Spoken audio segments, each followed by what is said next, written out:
प्यारे भक्तजनों, यह भजन BRK भक्ति भजन यूट्यूब चैनल के माध्यम से प्रस्तुत किया जा रहा है। सुनिए।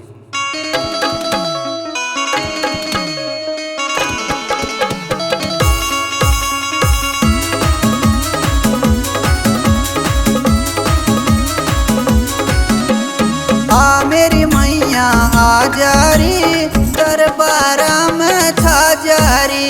आ मेरी मैया आ जारी दरबारा में था जारी। आ मेरी मैया आ जारी दरबारा में था जारी।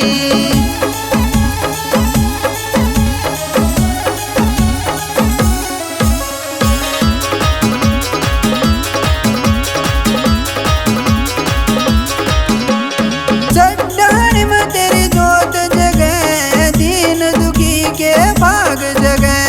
चट्टान में तेरी जोत जगे दीन दुखी के भाग जगे।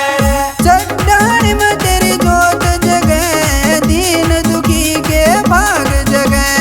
ओ मेरी मैया रानी आ जारी दरबारा में था जारी। आ मेरी मैया आ जारी दरबारा में था जारी।